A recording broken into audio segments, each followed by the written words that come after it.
Welcome back to Westmoreland on the Gridiron each and every Wednesday, 7 p.m. I'm Sean Meyers, now joined by the second-year head coach of the Franklin Regional Panthers, coming off of his biggest win during his time at FR, Lance Getsy. First off, Lance, congratulations. What a massive victory it was to knock off not only a rival in Gateway, but one of the best teams in all of 5A, preseason, probably the favorites in terms of the Gators.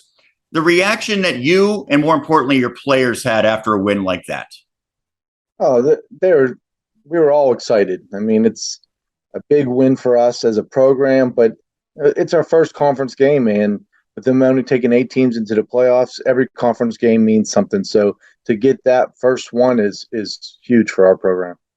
I know in your first year guiding Franklin Regional in 2021, you did make the playoffs, but you had a losing record overall. And at least to me on the outside, it didn't feel like you had that trademark victory. This certainly qualifies. So outside of the immediate focus of getting the conference win, do you think this is something that maybe you can use to build momentum and belief in your players for this year and maybe even years to come? Yeah, I mean, I think they're buying in no matter what. That they're those types of kids, but a win like that definitely does build just the overall mentality and belief that we can play with anybody right now. I know Franklin Regional 5, 10, 15 years ago, it was a team always contending for championships. The last few years, they've been a playoff contender, but seemingly haven't gone over the hump. What do you see from this year's team that maybe leads you to believe that this could be a team that makes some noise in the postseason? How close we all are. I believe that our kids believe that we're a family. We love each other, and we fight for each other. We battle for each other. Our game plan going in this week asked Aiden Hudock and Zach and even Roman to do things that they don't normally do, with the blocking and just selling out for their brothers. So whenever they took on that role and they were fine with it, and it wasn't about me getting the ball more or someone else not getting the ball, it was just about the team doing whatever it took to win the game. Gateway's probably a favorite because they have such a potent offensive collection of talent, in particular Brad Birch, a quarterback, and it seemed like you guys really did a nice job against him, shut down the passing game by and large. How did you succeed on the defensive side of the football against Gateway? Well, I mean, my defensive coordinator came up with a great game plan. Our kids responded. We have a lot of young kids playing on our defense, only 3 seniors. So I think every week they're building and getting better. I'm starting to understand what we're asking of them. And they're just playing faster because they're getting better understanding. And we really preach the physicality of the game. And I think that part is what's really coming into play. To slow down that offense, Birch really didn't start the game, and I don't know if he was a little banged up coming into this game, but our kids were able to be disruptive, and we were able to jump some routes, some screen routes that they try to throw into the flats. Just a lot of game planning. And whenever you have some sophomores coming down during their QRT time, which is like in the middle of the school day, lunch and time to study for some classes, coming and watching film during that time.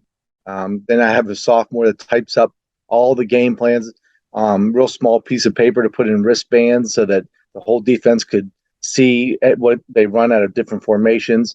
You have guys buying in and believing. And so that, I think when you get that, you know that there's something special going on. Well, you talk about wanting to play physical football and succeeding in doing so against Gateway. Offensively, it seemed like you really had a lot of success on the ground. And it was your quarterback, Roman Sarnik. It was your running back, Zach Bazuska. They both had terrific performances. Is that going to be a staple this season, that you're going to succeed first and foremost on the ground? I think we're comfortable succeeding either way, in the air or on the ground. I think it all depends on the matchups. I thought we matched up against Gateway better on the ground. So it all depends on who we're playing and what matchups we have. And, we try to take what the defense has given us. We just felt like we could get the edge a little bit, and we're going to man up and see if we could get a little bit of a push. And our line did a great job of working all week on their steps.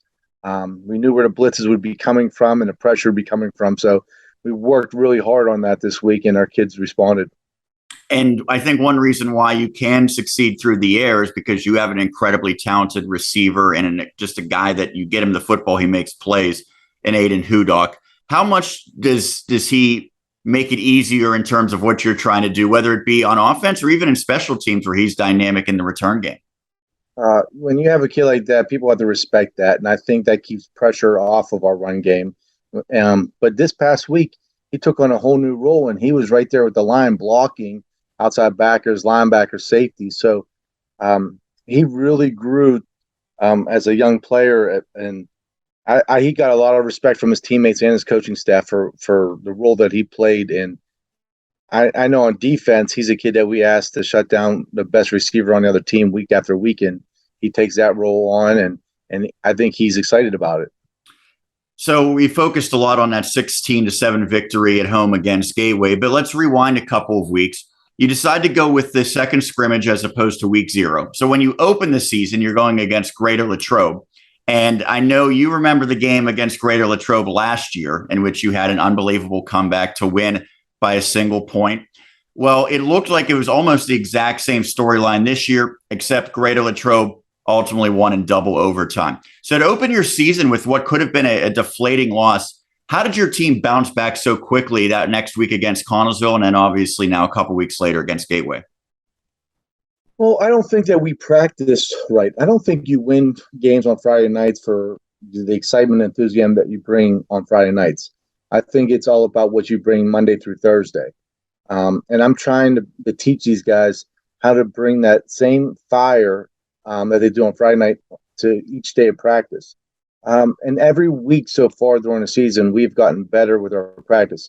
Now, we're nowhere near where we need to be to get to a contender, but we're getting better every week in practice. And if we continue to build on that, and hopefully this big win this week helps us build on that, then I think we could be okay. I know right now you probably haven't thought too far ahead, but it is a new look conference because Franklin Regional, Penn Trafford, and Gateway all remain, but then it's 3 new teams that come in. Hempfield area, Norwin drop down from 6A to 5A. Plum bumps up from 4A to 5A. As a whole, especially with playoff spots at a premium, how do you kind of evaluate the landscape in the Big East this year? I just think every week's going to be a tough game. We're all neighboring schools in our conference, which is a great thing because I think it brings a lot of excitement Friday nights with the crowds. But it's also going to make preparation that much harder for us coaches and players. And it's going to be exciting, but every week's going to be a tough week. And, some people say, oh, if you lose one conference game, you're in trouble. But I think a lot of teams are going to beat each other because it's about matchups. And I think there's a lot of teams that are going to compete at a high level this year in our conference. So you get a little bit of a break from Big East Conference play this week. You go against Shaler area. And that was a Titans team that really had impressed until last week when they were on the wrong end of a blowout against Hempfield area. I would certainly think they want to have a bounce back performance. What have you seen from Shaler that really jumps out to you? They're a very physical team. They like to run the ball a lot as well, but they're very physical. It seems like they're very well coached. They play their assignments well. There's not a lot of holes, so you have to be very sound on the offense and defensive side of the ball just to be able to have success against them. So I know you want to win every game, certainly, but it is non-conference. However, they are in the same classification. So if it does come to getting in the playoffs, that certainly could factor into seeding. How do you approach a non-conference game sort of in the midst of the conference schedule that you've begun? Just like any other game. We're going to approach it the same way. Every game's important. We're trying to learn how to win. And when you're a program trying to learn how to win, you got to take every game serious. So we're going to approach this week just like any other week, maybe just like with an extra day during the week because we play on Saturday instead of Friday. So I know when you think back to a year ago, you take over for a legend in Greg Botta and big shoes to fill. He had so much success. I know you worked with him as well, and I think he reached out to you after the victory this past week. But how do you think the transition has gone from what Coach Botta had to what you've tried to bring? Because even though I'm sure you respect what he did, you want to have your own flavor. How has that gone now a year and 3 games into your tenure at Franklin Regional? I think It's going all right. I think when you're winning games, it goes a lot better. When you're losing games, it doesn't go as well. So, me and Coach Bada talk almost every week. So, he believes in me. He believes in these kids, and he's happy to see like this last victory. But we really have a lot of work to do in terms of getting that mentality for all 58 players on the team. We're not looking just for 5, 6 guys that have a certain mentality. We want all 58. So I think when you get a whole team, a whole family working towards the same goal with the same mentality, that you could have a lot of success. And lastly, you talk about the same goal. You talked before about you still have work to do to get to becoming a contender. So what are the goals for 2022 for Franklin Regional? Win our next game. It's that simple. Every day, win the drill. We're trying to develop that competitiveness amongst our players. I think you have to learn how to compete constantly. So we have competition Tuesdays. We're just trying to do everything we can to try to get these kids to understand that they have to compete in everything that they do. And whenever they get that mentality right, I think that these kids could go a long way because there's a lot of talent on the team, just not sure how to bring it out yet. Well, Lance, thank you so much for taking the time to have this conversation. Once again, congratulations on the big victory and keep it up the rest of the way here in 2022. Thank you. I appreciate it. And I appreciate Westmoreland Sports and everything you guys do for our team and our conference and all the teams around us. These kids really appreciate it. And I know you love talking to Jonathan Whaley every single week as well. He was through the roof with excitement after that victory on Friday. As I was, and I enjoy talking to Jonathan as well. And he always asks about my daughters, and I got to see them this weekend. They came out from school, and so that was always fun. And for him to remember that and mention them on the radio, that gives them the thrills as well. So I really appreciate it. Awesome. Thank you so much. That's Lance Getsy, head coach of Franklin Regional. We'll take a break and continue right here on Westmoreland on the Gridiron.